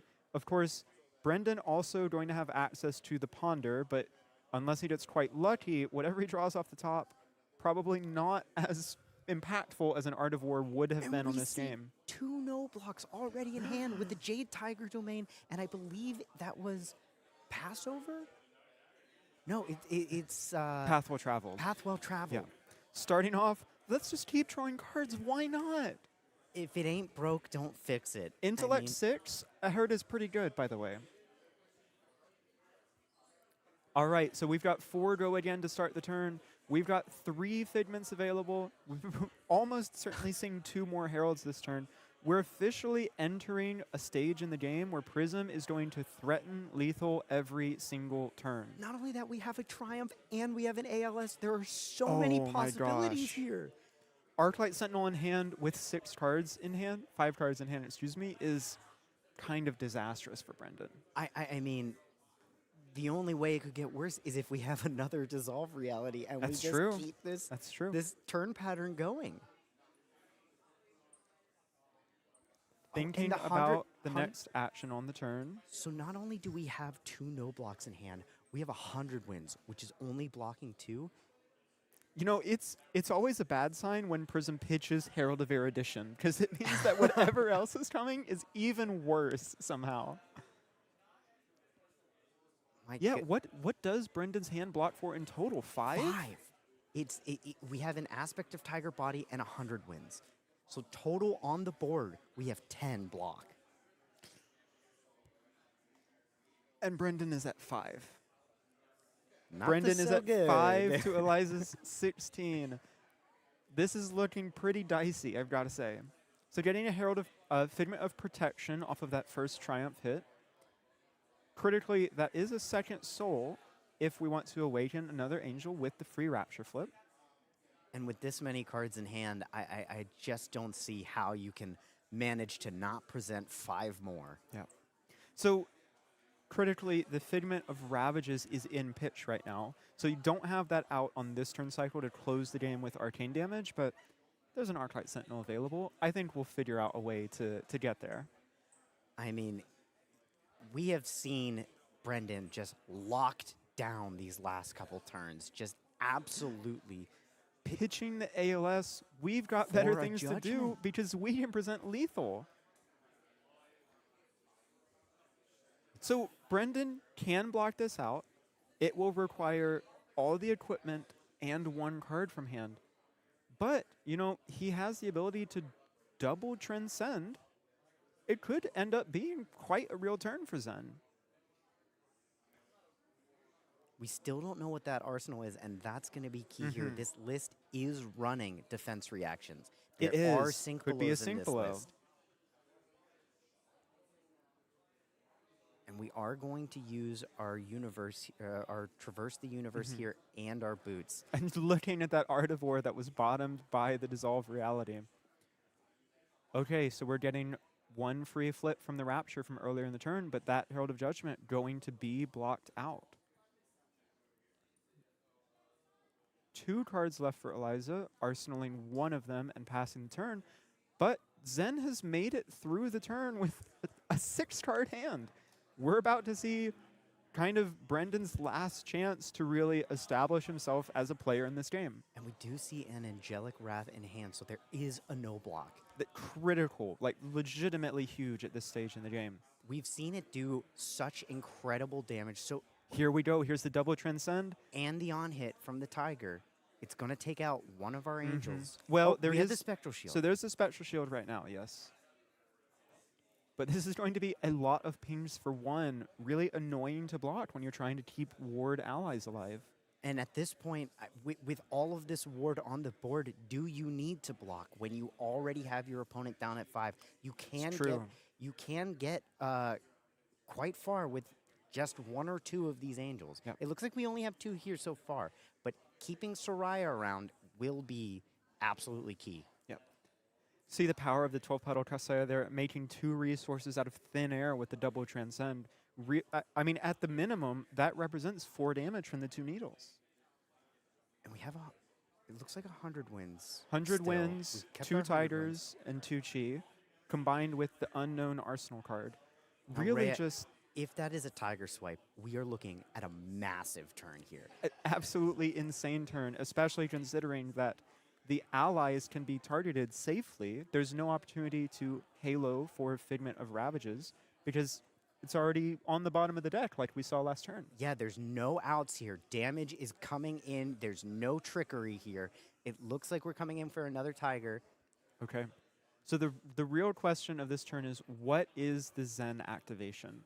There's 2 Chi available, so at least one of them surely must be turned into a combo card. It's got to be Tiger Swipe, right? It's got to be. I mean, at this point, we've spent our resources on the needle, so I'm not thinking we're going to have any Chase the Tail here. We don't have the resources to pay for it. So here we go. And then kind of the mystery is, what is that Arsenal card? Clearly not an Art of War. I feel like we would have seen that by now. Could be saving it for a defensive Art of War. You never know. Could be. I don't think this Zen is particularly a defensive build. I think we're just going, let's see if we can send 30 chain links. So Mauling Chi, there's the Tiger Swipe. There we go. Let's not kid ourselves. It has to be.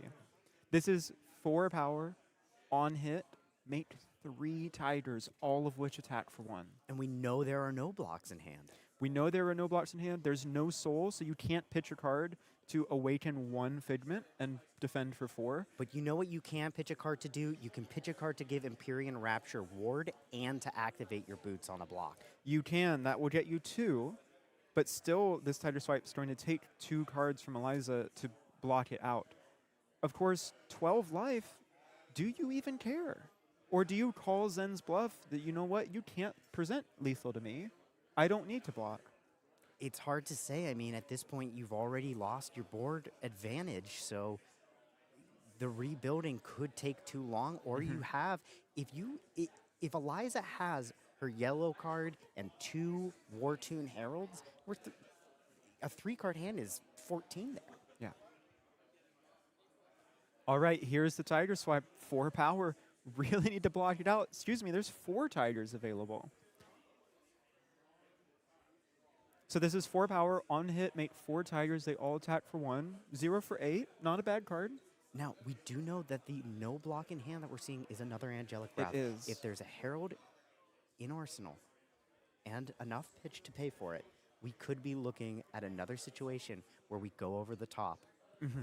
And with only the 12-petal Kasaya now to defend with equipment, probably not oh, okay. Double block here, 2 Heralds put in front of the Tiger Swipe. It's just simply too much damage to pass up on. Here's the 100 wins for 3. 100 wins for 3. Looks like confidently taking it. But what is the final card? Because right now, Brendan is stranded with a chi in hand and doesn't have a pitch outlet for it. And that is not a place you want to be when you're at 5 life. Constantly facing down lethal against a Prism. Probably needs all of his cards to block right now. Seems like he's thinking about potentially playing the Arsenal. It might be something like a Bonds of Ancestry that's missing its combo target. I think if it was a Bonds, we would have seen a pitch to get the Descendant from Zen. Even though, because then we have a Tiger Swipe in Grave. In Graveyard, yeah, so you're totally we right. would be able to go for it. It's Chase the Tail. Okay, so just ending the chain here for 4. Interesting that we decided to use the needles instead of Chase the Tail. All right, well, that's going to be a considerable crackback from Zen, but not enough to present true lethal to Eliza. The real question is, are there triumphs available? There's the Spectral Shield. Is there a popper available? There is. There's a popper. Oh my goodness. This is absolutely an opportunity to crack back. And we that's have, it. That's we have pass. Bonds. We have Bonds. We have a Transcend card. We have Descendant and Bonds there. Naturally drawing. Is that? I think it is. What an amazing turnaround. I mean, truly incredible. Last turn, presenting the needles, trying to get Eliza to get greedy, but then saying no, saying, I'm going to send something back that you're going to have to deal with, and having the answer, having one of the 6 poppers in deck. My jaw is on the floor. You could not write a more enchanting end to this game. I'm on the edge of my seat. Oh, that's Descendant Bonds.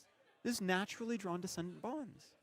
And with Bonds coming in for free, even if you go for a 0, you can follow up with those 2 needles. Follow up with the 2 needles or something like a Mauling Chi. This is with the Tiger from Zen. Absolutely incredible. 5-4 here. This is going to be a huge turn. Now, do we have an ALS in hand? That's a great question. You know, we saw Eliza pitch one earlier on the turn where she went for ending on the Herald of Judgment. I wonder if she's coming to regret that decision now, because it feels like that turn cycle is really where Zen was able to start reasserting himself as a player in this game. Now, we might be thinking about possibly, if that is a blue Descendant, pitching the Bonds to be able to transcend, gain a resource, and then go get a Bonds. And a Tiger. And a Tiger. We could be looking at that here. I'm not sure if that's what we're thinking of or if there's another instant layer that we are considering. It really is kind of incredible that, and starting with the needles, a little bit of a fake out, don't want to advertise exactly what the combo line in hand is. And here's the block. Here's another needle. All right, well, these needles are going, that first needle is going away. It's been defended by a card with 3 block, as is the second one. My goodness, here is the Descendant with the Bonds follow up. We'll see what the target is. Can we end the game here on a 0 cost? I mean, can Eliza stay alive here? Goes to 1 after not blocking the Descendant. It looks like it. Is that a blue? Oh, it might have been a blue Bonds. It is a blue okay. Bonds. So it goes to 3. Bonds coming in for 4, but is going to demand a card. If it's a blue Bonds, it's coming in for 2. Blue Bonds is currently not legal in the classic constructed format. It's not legal. It's not legal. So the Bonds of Ancestry, certainly a red. The Descendant Gust Wave was a blue. So we were looking at a possibility of transcending there. And here's the 100 wins. And going to giving double the defend. block. The last card in hand is a Figment. It doesn't defend. Eliza's compelled to take another damage, go down to 2. But now, Brendan doesn't have any weapons. And Brendan has churned through most of the red damage cards in his deck. There's a chance he draws a hand that doesn't do anything here. There certainly is. This round's on me. Preserve Tradition. Wind Chakra. Okay, is that 2 this round's on me? That is, oh my goodness. So we are going to be able to pitch for that turn. We are going to be able to get a Tiger, I think, for maybe 4 max here. But that's about the best we can do. I mean, Wind Chakra combined with Preserve Tradition, certainly a powerful combo. But with 2 other blues in hand, really going to have to scrape together a sort of offense here. Eliza at 1, no soul available, has to perfectly block every point of damage that's presented to her. And do you pitch do you play this round's on me just to get another card? So you get to cheat a little bit. You get to start with the Wind Chakra Preserve, get a free resource from the 12 Petal Kasa, and get one free this round's on me. That's right, and we'll see if no matter what we grab next, we'll have the resources to pitch for it with that extra this round's on me. This is a really powerful combination, though, because you can preserve whatever combo card you then want to go search for with Zen once the Chi returns to hand. And there are a lot of options. We are deep in this game. Tiger Swipes, Aspect of Tiger Body, Mauling Chi. It's going to be a weakest link. Saying, I value my defense more right now. I'm already at a place where I can continue to present damage to you that you must block. Yeah. What I can't allow is for you to have any crackback where I don't have a popper. Remembering the resource from the 12th Petal Kasa on the Transcend, +3 to the next Tiger this turn, going to activate Zen, go to a combo card and a Tiger with a resource available. We could be looking at 7 here just off of a Tiger Swipe if there are any left, but we have the resource, so we're going for the Mauling Chi. Mauling Chi going to represent 5. On hit, not super relevant when your opponent is at 1, but the Tiger by itself is 3. If there's any additional attacks this turn, and Eliza doesn't have cards in hand that all defend, things could get pretty bad pretty quickly. All right, so this is 5. The question is, do you have 2 no blocks in hand? I see a Herald. But even if Eliza has to defend with 2 cards, 1 Herald in hand and an Angelic Wrath stuck in Arsenal, it's going to be passed back on the turn. And we know that they're stuck with a this round's on me and in Arsenal and in hand, but with no weapons. Can you get use out of that blue? And we're getting pretty thin on our deck. We have a Bonds. There's a Bonds, there's a Spinning Wheel Kick. I think we're going to be just fine on this turn cycle. Absolutely. Especially with the Rising Sun, and Setting Moon in hand that lets you transcend. This might spell doom for our undefeated Prism.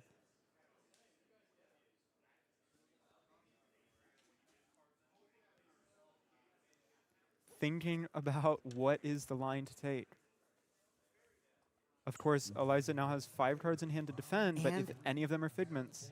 And possibly the most powerful levels of Enlightenment. That is huge. You're going to have a blue pitch in your pitch zone from being able to get that Transcend card back, and you already have one with this round's on me.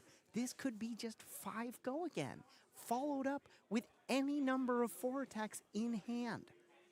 Not even mentioning the Chi that's going to be in hand after the Rising Sun, Setting Moon transcends. And just like that, there's 3 resources floating.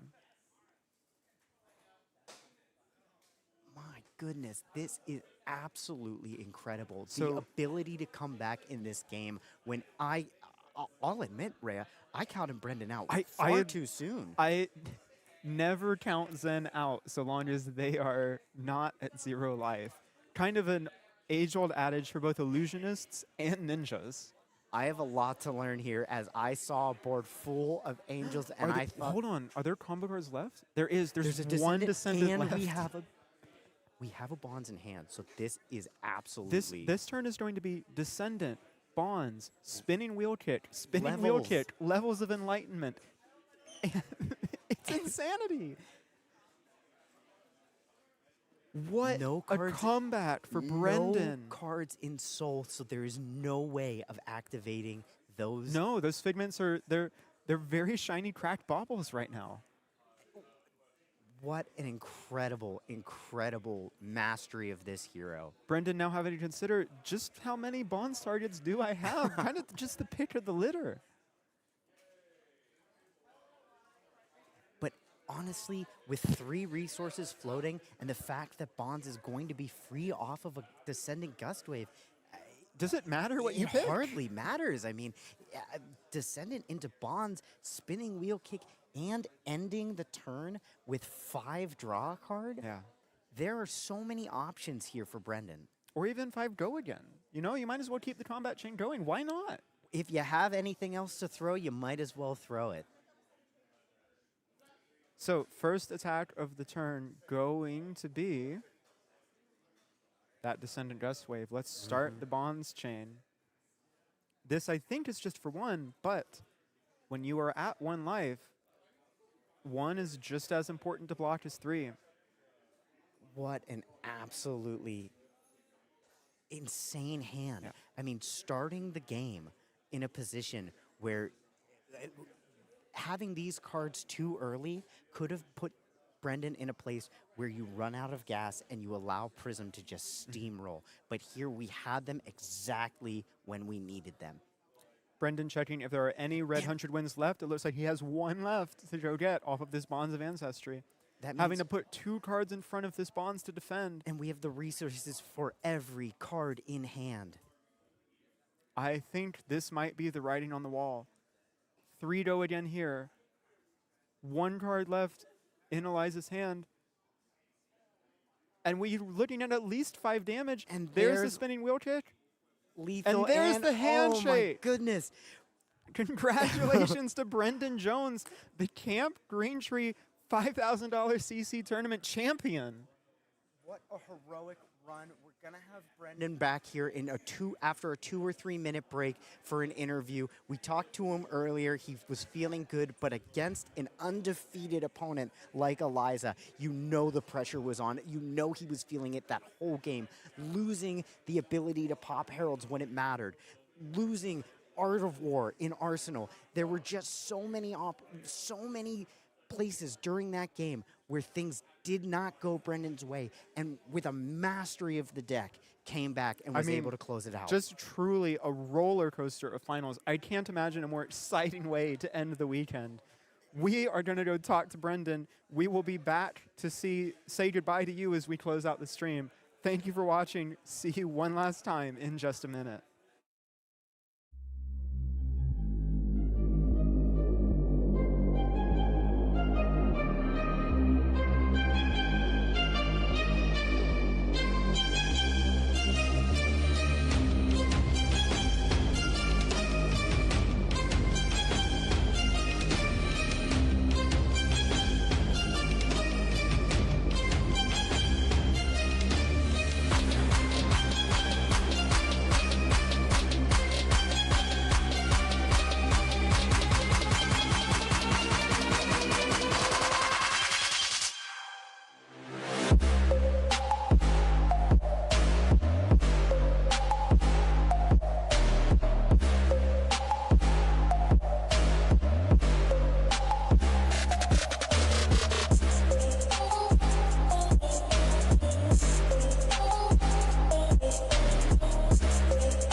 Once again, hello, Internet. We are here with our winner of the Greentree Sports Cards Camp Greentree 5K, Brendan on Zen. Brendan, first off, congratulations. Thank you. How was your weekend here so far? Well, not so far. We're here at the end. Yeah, no, it's been really, really awesome. I'm the glad to campgrounds hear. is super sweet. Everyone's been great. Now, you all came on Friday evening, if memory serves me, we came correct? in late. We made it in time for the armory. Awesome. Well, we'll make sure you get to make some buttons or something before Yeah. you all leave if you have the opportunity. But we are here to talk about your game. How are you feeling after that round? I am feeling stressed out. I understand. She made me work for it. Now, if I understand, you and Eliza are locals, so you obviously test against each other. You've played these lists before. How did you feel with that matchup? Because Eliza runs a very, very unique Prism build. Yeah, she's been giving me a lot of trouble in testing. Understandable. This is probably one of the few games I've taken off of her. So. Okay. What do you feel was the turning point for you during the game? Was there any one turn, or did you just have a long-term goal in mind, knowing what you were facing? I mean, it's just kind of a grind. You just kind of need to, I'm trying to deny her soul so she can't just run away with the game, right? Absolutely. And the interesting choice, too, of Zephyr Needle also going in over the Tiger Taming staff I can't pronounce. Yeah, so obviously her deck list is a little weird. Sure. She, I think, has not blocked. I think that was the first time she's had to block a Zen in 2 weeks. I think she said it was the first time she blocked this weekend. Yeah, that sounds about right. That sounds about right, too. I played her in Baltimore. Pretty solid into her. She kind of just doesn't care. Awesome. Well, again, we're so happy you came. We're so happy you won. Congratulations again. We just have a couple things. First off, here's aside from the money and the Realm invite to the 50K and all the other things that come with it, we have a nice quiver for you as well from our sponsors at Quiver. Thank you very much. But the most important thing, the reason we're here, when you win a Greentree Sports Cards event, you get to sign this very expensive. You will tell it's real metal when you hold it. I can not tell. a house. Yep, that's heavy, isn't yeah. it? This is like ancient Roman. Right? We got it from somewhere near Rome. That's correct. Makes now, sense. most important thing, we're going to need you to sign your name on. All right. Now, he is the second person to sign, joining Pat Eschke after winning the Road to Nationals held in Greentree Sports Cards recently. So there we are. You're the first Camp Greentree winner as well. So congratulations again. As I mentioned, we are going to be revealing our plans for 2025. We are doing another event. We're going to be putting out a recap video soon, so we'll be sure to let you know what's going on. I'm hoping we see you there. Yeah, I would love to come back. Just want to say thank you one more time to our sponsors at Quiver, Fabrary, Berry Good Embroidery, my company, O3 Drop Podcast, The Realm Games, Inked Gaming, Greentree Sports Cards, Rhea from On Hit Effect, who is our camera woman right now. Thank you so much for joining us. And just thank you, everybody who came. We literally could not have done this without you. I guess I will see you next year. This is Camp Greentree 2024 signing out. Thanks for joining us.